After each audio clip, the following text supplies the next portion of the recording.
नये. काहीतरी बातमी आलेली आहे की कोणी अर्ज भरणार आहे, पण तरी देखील अजून अर्ज माघार घेण्याच्यासाठी 3-4 दिवस मिळणार आहे. आमच्या प्रयत्नही राहतील, आम्ही विनंती पण करणार आणि आशा करतो की सर्व लोक आमच्या सुनेत्रा बहिणीला बिनविरोध निवडून द्यावं. हीच आमच्या नेत्या अजितदादांना खरी श्रद्धांजली राहील. लक्ष्मण हाकेंनी काही वेळापूर्वी माघारी घेतलेली आहे. एकंदरीत काँग्रेस निवडणूक लढवण्यावरती ठाम आहे. काही वरिष्ठ पातळीवरती काही चर्चा चालू आहे.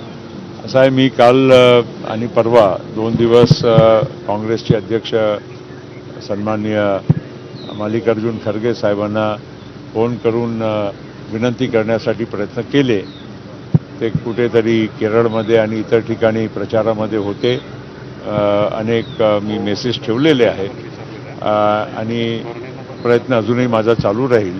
दिल्लीत असतानाही मी प्रयत्न केले होते, पण माझी भेट होऊ शकली नाही.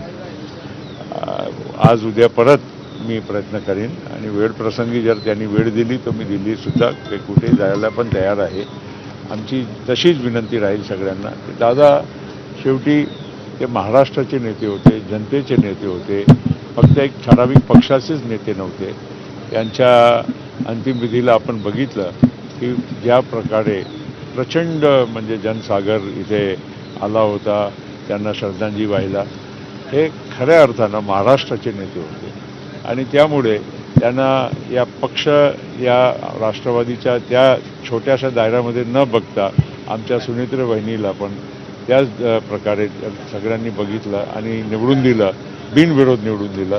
तर हेच दादाला खरी श्रद्धांजली राहील. सर दुसरं महत्त्वाचं मराठीमध्ये काही विरोधाचे बॅनर लागले होते तुमच्या आणि असं आहे, मी माझ्या स्वभाव